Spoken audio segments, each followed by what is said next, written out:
Okay, चलिए तो अभी थोड़ी पढ़ाई की बातें करते हैं।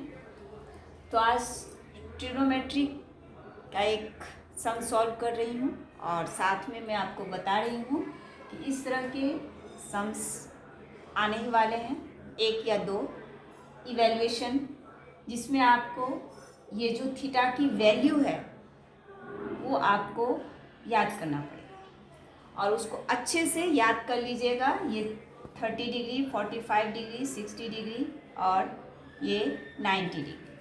साइन 30 जैसे 1/2, कॉस 30 √3/2, टेन 30 1/√3, टेन 45, 90 तक आपको एनी हाउ लर्न करना है, क्योंकि ये वहाँ पे दिया नहीं रहेगा। अभी ये छोटा सा सम है, ये लास्ट ईयर का है। बहुत इजीली आप इसको सॉल्व कर सकते हैं। जैसे यहाँ दिया हुआ है 5 cos स्क्वायर 60 डिग्री। तो सबसे पहले आपको ये देखना है, ये थीटा है, ये जो एंगल्स है, एंगल्स मेजर इन थीटा।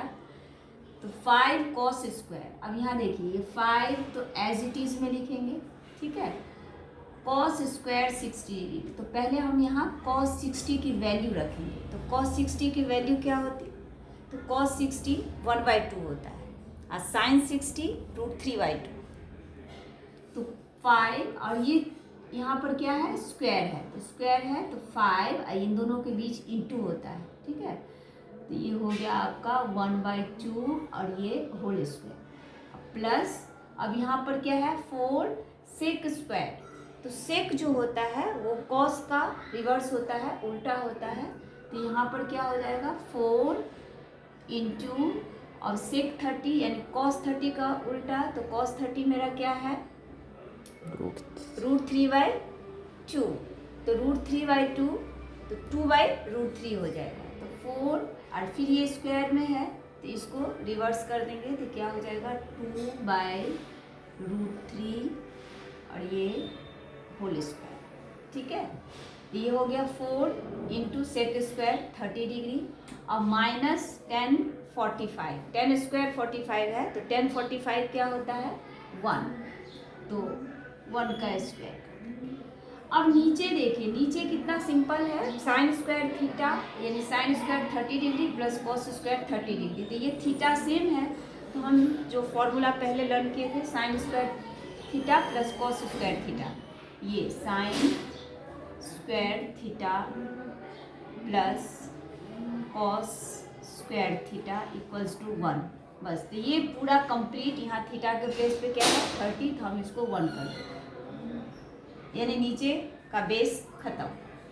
अब इसको देखिए 5, अब यहाँ इंटू और ये 1 1 जा 1 और 2 2 जा 4, तो ये क्या हो गया 5 इंटू 1/4 प्लस, अब इधर देखिए तो 4 इंटू ये 2 2 जा 4 और नीचे √3 इंटू √3। तो जब 2 बार √3 को मल्टीप्लाई करेंगे, यानी रूट को जब हम रूट से मल्टीप्लाई करते हैं तो रूट खत्म हो जाता है, ठीक है, रूट नहीं रहेगा, 1 1 ये 1 हो जाता है। तो यहाँ पर क्या हो जाएगा, यहाँ √3 है तो √3 और इंटू √3 तो क्या हो जाएगा 3, √3 इंटू √3 3। तो ये हो गया आपका 4/3 और इधर माइनस 1 1 जा 1, नीचे कुछ है नहीं तभी लिखने की ज़रूरत नहीं है। अब इधर देखिए 5 1 जा 5, इन दोनों के बीच में मल्टीप्लाई, इसके नीचे कुछ नहीं है, 5 1 जा 5 और ये 1 4 जा 4 प्लस 4 4 जा 16/3 माइनस 1। अब इसका क्या करेंगे, हम एलसीएम ले लेंगे। तो 4 3 जा 12, 4 3 जा 12, तो 5 को 3 से मल्टीप्लाई कर देंगे प्लस 3 4 जा 12, तो 16 को 4 से मल्टीप्लाई कर देंगे और माइनस ये 1 12 जा तो 12 1 जा 12। अब देखिए यहाँ पे क्या होता है 5 3 जा 15 प्लस और ये 16 4 जा कितना हो जाएगा 64 माइनस 12/12।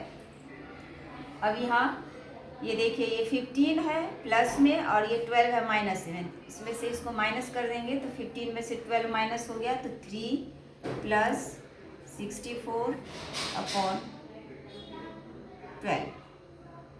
अब ये हो गया आपका, दोनों को प्लस कर देंगे तो कितना होगा 64 और 3 67/12। अब आप यहाँ एज इट इज में इसको लिख सकते हैं, अदरवाइज इसको डिवाइड करके मिक्स्ड फ्रैक्शन में आंसर आएगा तो क्या हो जाएगा 12 5 जा 60 और ये 7 रिमाइंडर और यहाँ 12। अभी देखिए 12 5 जा 60 और प्लस 7 करेंगे तो 67/12, ये इसका आंसर हुआ। समझ में आया? चलिए फिर आज के लिए